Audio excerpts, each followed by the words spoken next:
Do'stlar, assalomu alaykum. Bugun juda ham bir manfaatli video qilish niyatida bo'ldik. Sizlar uchun foydali bo'ladi degan umiddamiz. Shu vaqtgacha hamma o'zini brendlarini patentga topshirishdan oldin boshqa patent vakillariga, ya'ni pul to'lab yoki xizmat haqi to'lab qanaqadir iltimoslar qilib, ya'ni tekshirtirardi. Men endi xuddi shu narsani audit qilishni sizlarga mutlaqo tekinga o'rgatib qo'ymoqchiman. Bu bilan sizlarga faqat kerak bo'ladigan narsa bitta kompyuter bo'ldi. Ya'ni keyin elektron raqamli imzo. ECP deyiladi, elektron sifrovoy podpis. Boshqa hech narsa kerak emas. Qani ketdik, boshladik unda. Bu uchun mana im.adliya.uz saytiga kirib olamiz. Biz buni silkada qoldiramiz bu saytning nomini. Elektron raqamli orqali kirganingizda One ID o'sha sizlardan parolni so'raydi, kulishni so'raydi. Uni terganingizdan keyin sizlardan mana o'zi, ya'ni o'shanga kirasizlar.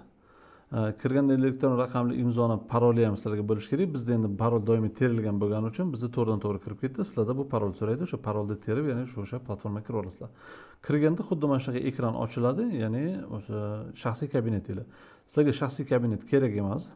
Sizlar ya'ni mana bu yerdagi sanoat mulki muhofazasi degan tugmachani bosasizlar. Bosgandan keyin bu yerda ma'lumotlar bazasi degan joy chiqadi.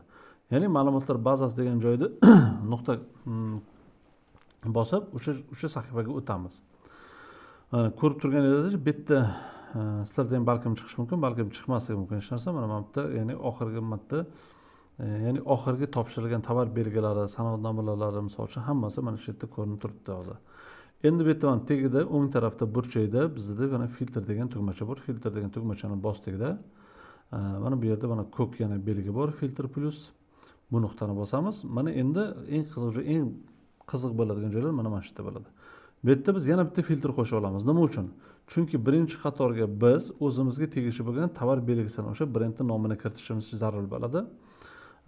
Ikkinchi qatorga esa biz klassifikatsiyani, ya'ni qaysi faoliyat turi bilan shug'ullanamiz. Ya'ni o'sha faoliyat turini xalqaro klassifikatsiyasini kiritishimiz shart bo'ladi. Mana bilamizki, xabarimiz bor ko'pchilikda tovar belgilarini ro'yxatdan o'tkazishda 45 ta klass bor. Har bitta klass ichida yana 500 lab, 600, 700 lab, ya'ni tovarlar ro'yxatga kiritilgan.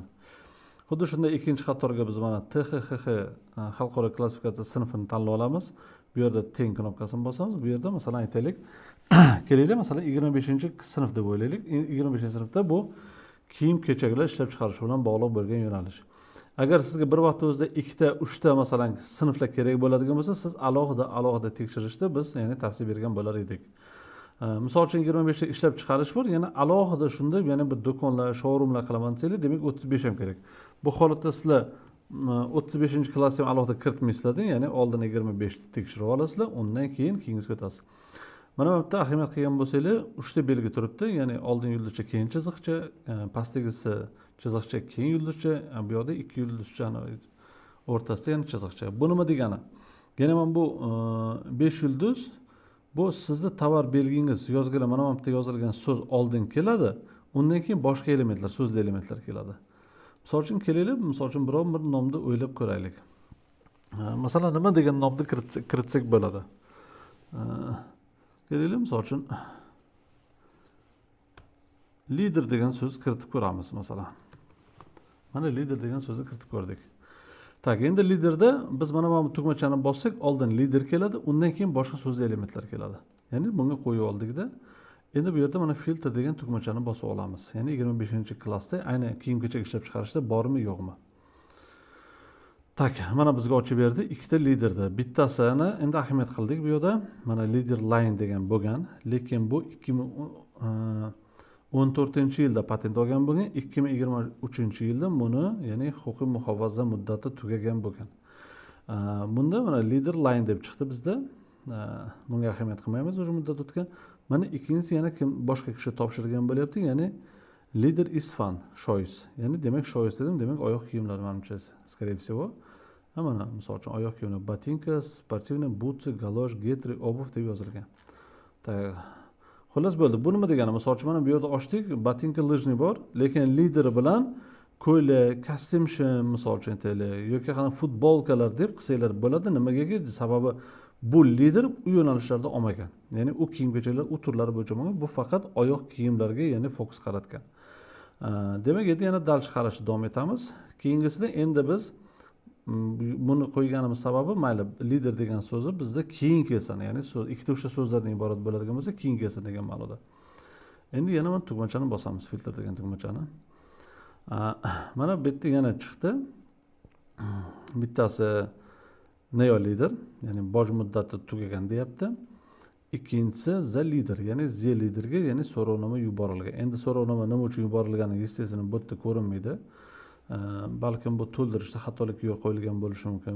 Balkim boshqa sabablardir. Misol uchun, balki qanaqadir hujjatlar ilova qilmagan bo'lishi mumkin.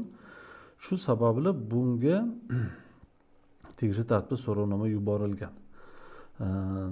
Bundan oldingisi ham mana 2017-yil bo'lgan boj muddati to'lovi muddati tugagan degan, bu ham ya'ni huquqiy muhofaza berilmagan, ya'ni patent olmagan bu. Neo leader ham, bu ham patent olmagan, the leader ham. Ya'ni jarayonda.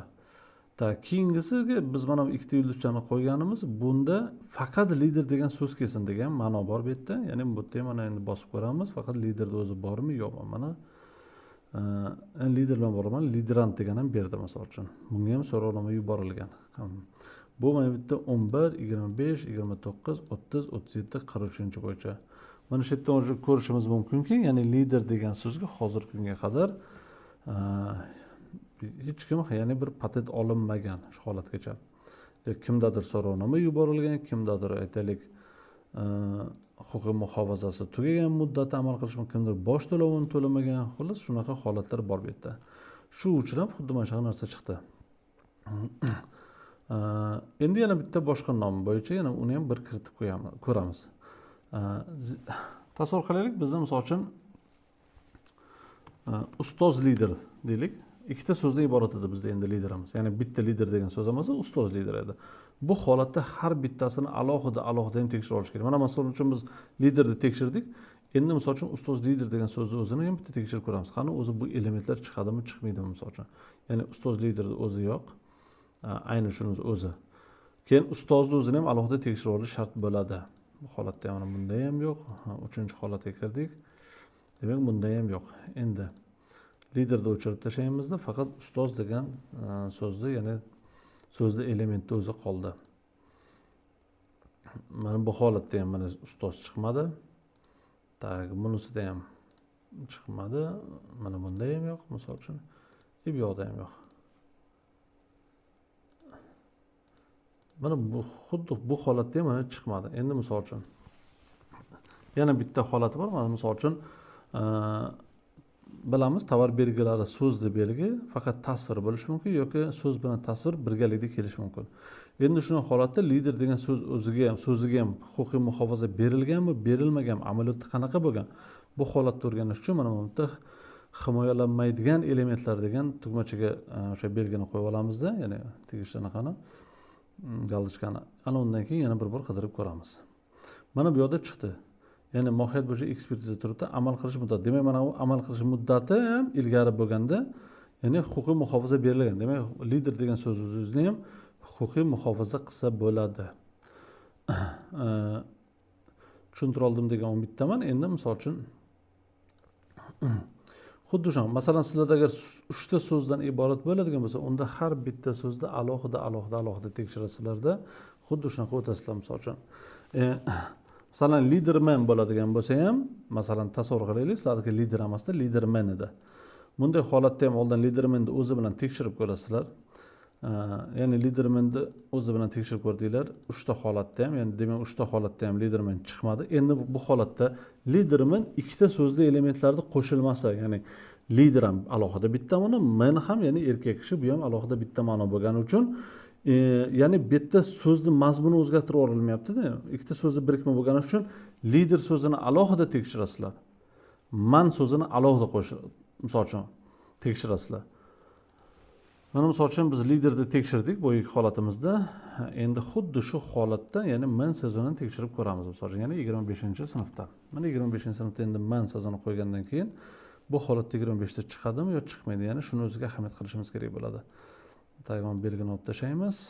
Himoyalanmaydigan deganida jumlani mana qo'shilib yozilgan. Ussalaman, Simon Group, Wonder Woman. Xullas, menda o'zi paket yo'q bizda. Demak, bunda hozircha yo'q.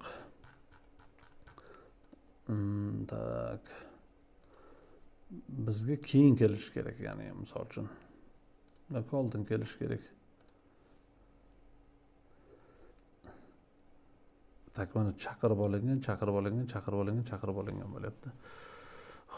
Xullas mana har bittasiga kirgandan keyin misol uchun ro'yxatga olingan degan chiqsa, ichiga kirib, ya'ni qarash kerak qaysi yo'nalish bo'yicha, nima bo'yicha olingan. Kiyim-kechaklar adejda yo'nalishi bo'yicha olingan. Mana. Ya'ni endi har bitta qanaqa qilib endi misol uchun ya'ni o'zingizga tegishli brend yoki faoliyat turingiz qaysi sinfga kirishini qanaqa bilishim mumkin degan savolga yana xuddi mana sanoat mulki muhofazasini bosamiz va pastroqqa tushganimizdan keyin sal ekranni mana kichikroq qilib olamizda.